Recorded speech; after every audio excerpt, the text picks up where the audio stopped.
Hi folks, this is Ray speaking, your friendly neighborhood nerd, and today's topic is, well, have you ever thought about renting your own server? Some people have, and they approached me and asked me what I think about it. And that was the time where I thought, okay guys, let's make a video about it, because there is a lot of things we need to talk about. Misconceptions, ideas, and stuff like that. So here we are with the video, your own root server, root and no clue, a pretty lethal combination. What we will talk about is, well, the arguments for a dedicated server, misconceptions and misunderstandings that might occur along the way, who's responsible for when shit hits the fan, and what could happen, stuff like that, you know, and possible solutions.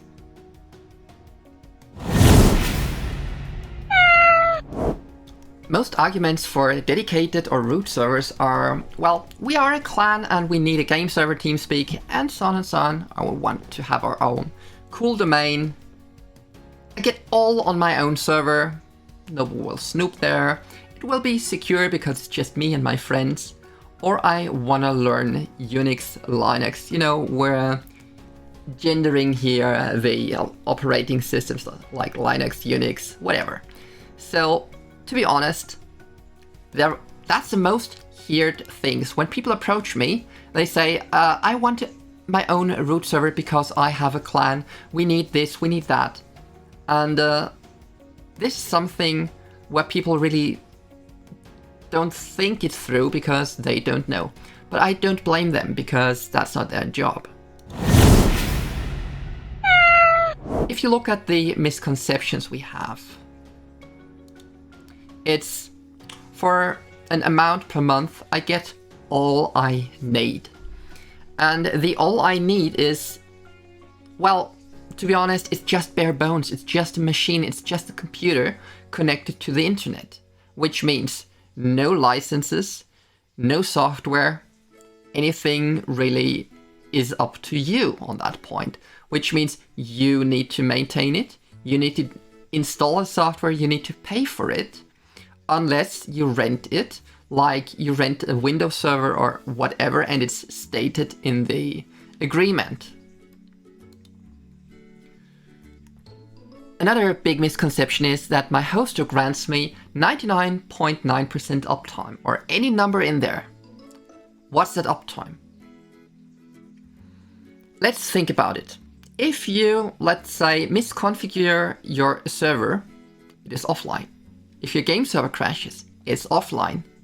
And that doesn't really add up to that number up there. If your hoster grants you an uptime, it's the uptime for the cable to the server.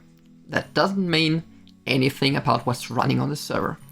If you fuck it up, honestly, if you do something wrong with the config, the server might be offline. I got full control over my server. Yeah, sure. Let me just think about it for a second. Well, nope. Somebody pulls the plug, and we are offline, down, or whatever. It could be the power. I wouldn't even say full control over my own server if I had it right in my hands. Trust me. There are a lot of things that I wouldn't call full control. Next thing. I can do anything I want on my server. Big no-no here, guys. There are hosters, well, they say no IRC servers, on our customer servers, because we had problems with that.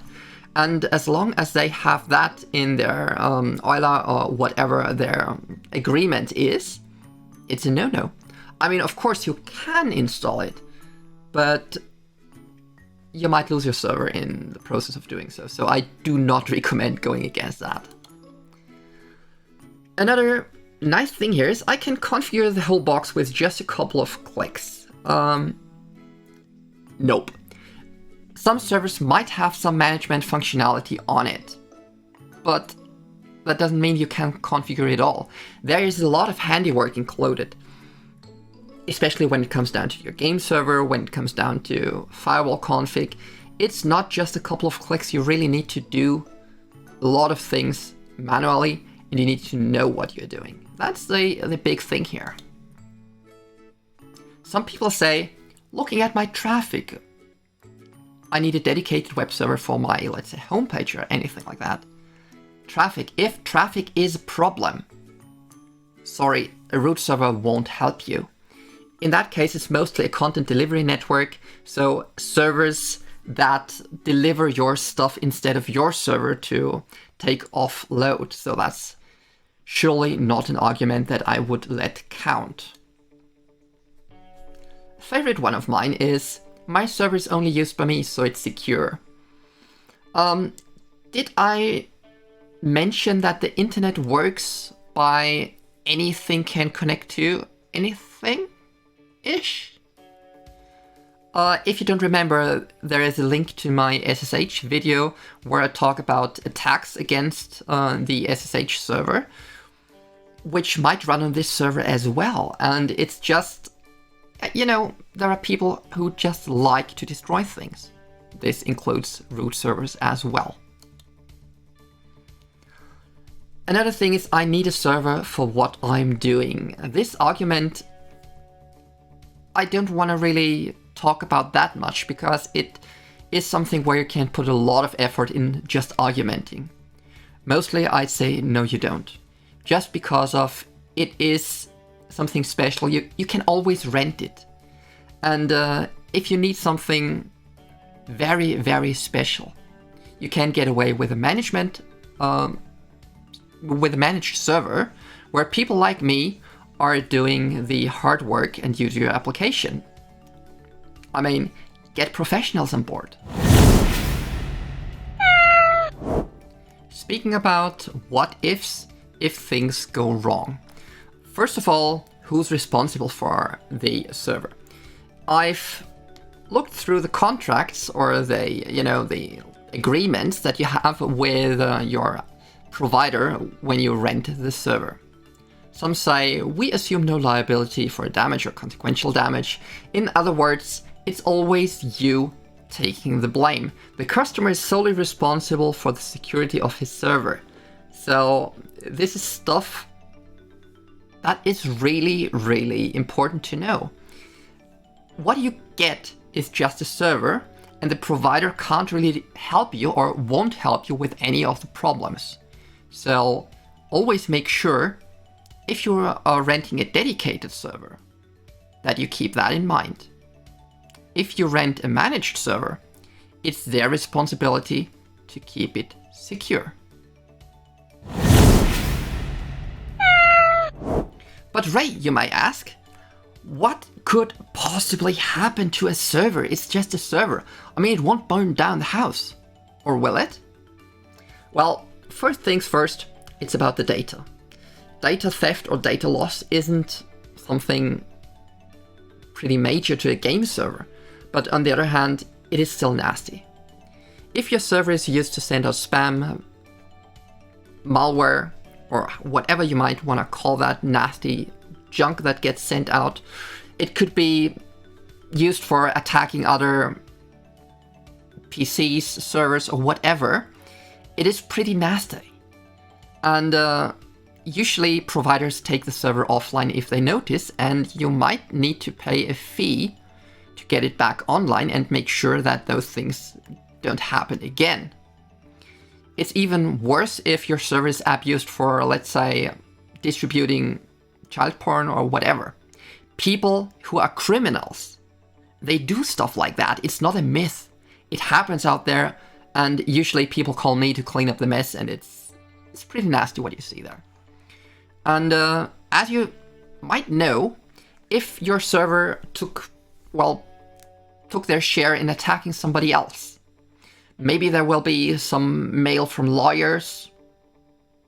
Pretty nasty. So you don't want to deal with that, really. So, what are solutions to this? Well, first of all, you can rent nearly anything, like an email service, It also works with your custom domain if you want to. It's usually included in web hosting. Game servers can be rented. I won't name any specific services here because, you know, it's that thing about sponsoring. Not gonna happen. So, but if you have your own server, maybe get professionals on board. People like me, we can manage your server, and we do a good job in that. And we are doing what needs to be done to keep the box secure. If you want to learn stuff like Unix, Linux, whatever, think about using a virtual machine. There are tons of VMware players, virtual boxes, Xen, KVM, you name it. It just simulates or emulates a computer that you can install software on in your home network. That means as long as it's insulated from the big bad internet out there, it's pretty secure. And you can pull off things that you wouldn't do in the World Wide Web out there. If you want to take it to the next step, there is hobbyist hardware, like a Raspberry Pi. Even I do use Raspberry Pi boards or Beagle boards or some older PCs to learn and just do my things in a secured environment. And this is where Voltaire came up with a great quote, "With great power comes great responsibility." That describes pretty much what system administrators like me are putting up with. Thanks for watching the video, and if you look down in the video description, you will see ways to contact me, like my Discord server. You know, you might want to hang out there and ask me things directly. Or you could leave a comment, or join me on Twitch.